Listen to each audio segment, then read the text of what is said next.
Hi everyone, I'm Kramer, and at the end of this video, you'll be an expert at binary to base 10 conversions.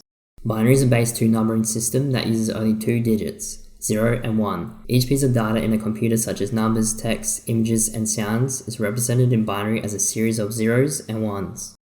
Decimal is a base 10 system that uses 10 digits, 0 to 9. So this is what we use every day, so if you think of your phone number or bank account, they're all going to be made up of some combination of these 10 numbers. So how are these two numbering systems related? Well, with enough binary numbers, you can represent any decimal number. So here's 21 represented as a binary number. Each binary digit is called a bit. A group of 8 bits is a byte. So yeah, when you see a computer is 32 bytes or a hard drive is 100 megabytes, this is what they're talking about. So when doing the conversion, you can think of each bit in the binary number as an on and off switch. Each bit is going to represent a certain power of 2 depending on its location. So what helps is to create this as a table. So we have these powers of 2 from right to left, 2 to the power of 0, up to 2 to the power of 7. This is a byte. And our binary number above it indicates whether this number is active or inactive. So to get our decimal number, we simply have to add up all the active numbers and ignore the inactive numbers. So to make things a little bit easier, I like to solve up the powers first and just add this as a row above. So 2 to the power of 0 is 1, 2 to the power of 1 is 2, 2 to the power of 2 is 4, and so on. This just makes it easier when we add up all these numbers. So now we can see easily our numbers are 16, 4, and 1. And we add these up and this gives us our decimal number of 21. Okay, so I'm just going to run through doing another example on paper. So with number 42, which is equal to in binary 101010. And the first thing I want to do is make that table. So I'm going to start from the 2 to the power of 0 up to, we can just go up to 2 to the power of 5 because we've got 6 numbers. So 2 to the power of 1, 2 to the power of 2, 2 to the power of 3, 2 to the power of 4, 2 to the power of 5. And then what I want to do above it is just solve it. Well, work out the powers. So 2 to the power of 0 is 1, 2 to the power of 1 is 2, 2 to the power of 2 is 4, 8, 16, and then we got 32. Cool, and then the line above it, I just want to bring down my binary number so it's on top of the table, starting from 2 to the power of 0. So I go 0, 1, 0, 1, 0, 1, and then what I do here is look where my 1s are, and 1s are the 1s means this number is active, this number is on. So I just want to add up those active numbers. So 32, 8, and 2. So 32 plus 8 plus 2, and that equals 42. So now let's convert a decimal base 10 number into a binary number. The easiest way to do this is we continually divide the number by 2. Each time we do this, we either get a remainder of 1 or a remainder of 0. We use these remainders to build up our binary number.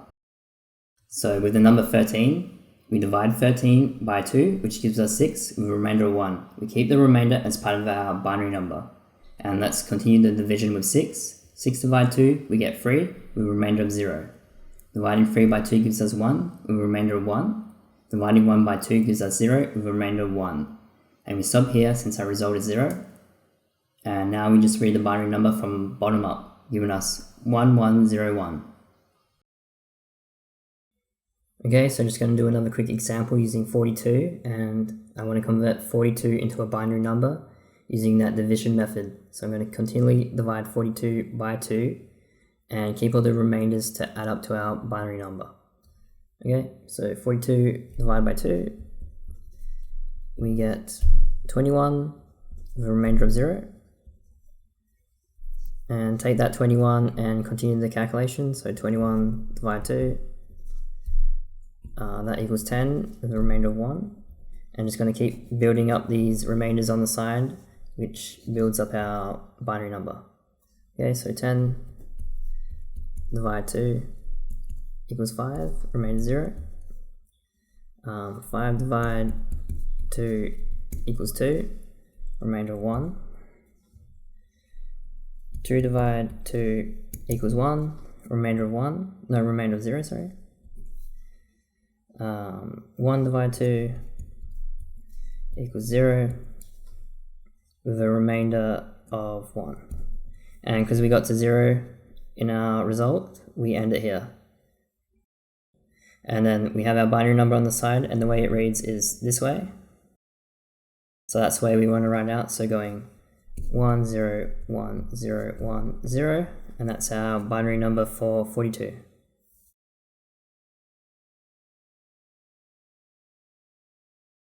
Another option to perform the same conversion is a similar method that we had for converting binary to base 10. We can recreate the table used previously, and the steps are: we place a 1 in the table if it's the highest number that's not over our current number. We then take that value away from our number, and we use what's left to repeat the process until we can no longer fit a number into the table. So for the value of 21 and looking at the table, the number 16 is the highest number we can use. So we place a 1 in the 16th location and take 16 from 21, leaving us with 5. Looking at the table with 5, 4 is the highest number we can use. So we do the same, placing a 1 in the 4th location and leaving us with a 1 left. Then 1 can only go into 1, so we place a 1 there, and then we are out of possible numbers, so we stop here. Then in the other spots we can add in all the zeros. We are then left with 1 0 1 0 1, which is the correct binary number for 21. Okay, so just doing another example on paper using the number 42. I've already got the table drawn out, so now I just want to find the ones in the table. And to do that, I have to find what's the highest number in the table that goes into 42. So it's not 64, it's too high. The next number is 32. So I place a 1 on 32.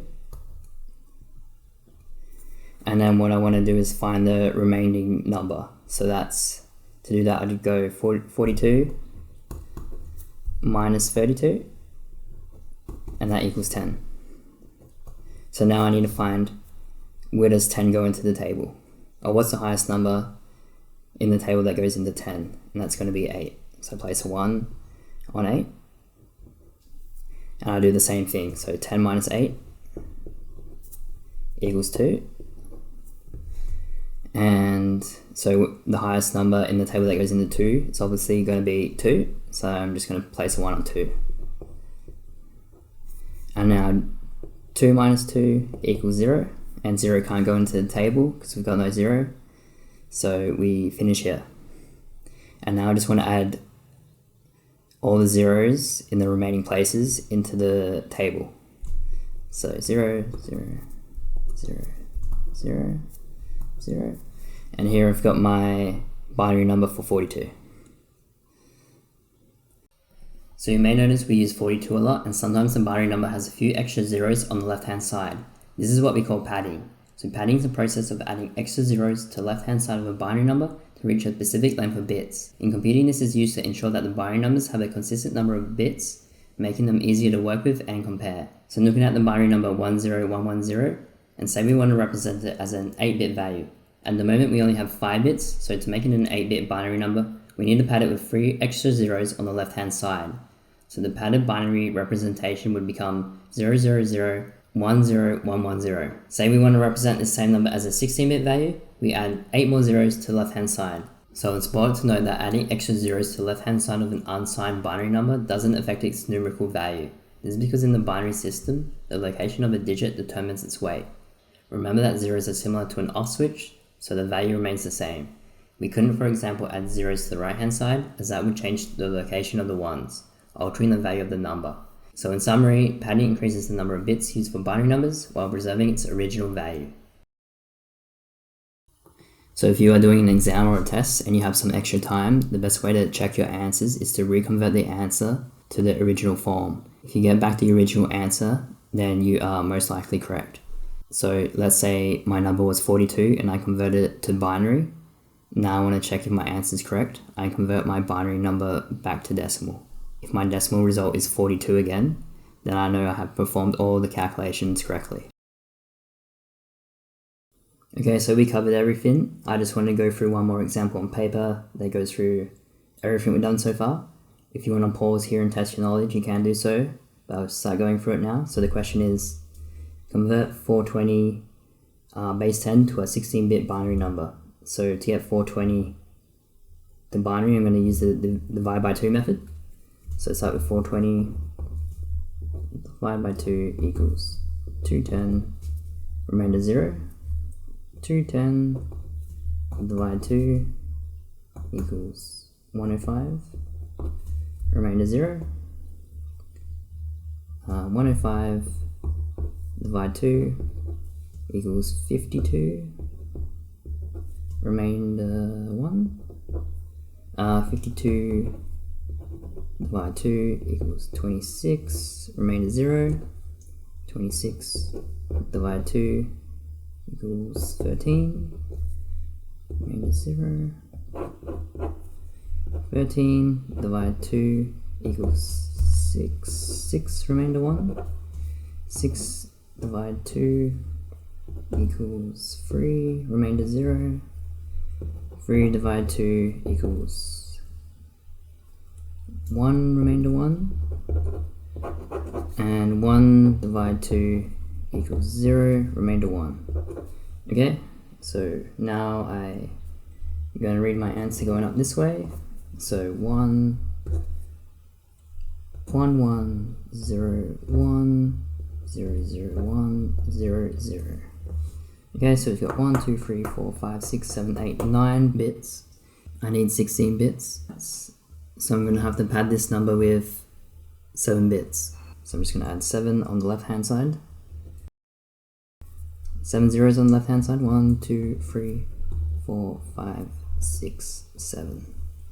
Okay, and this is my binary number 420, which is now 16 bits.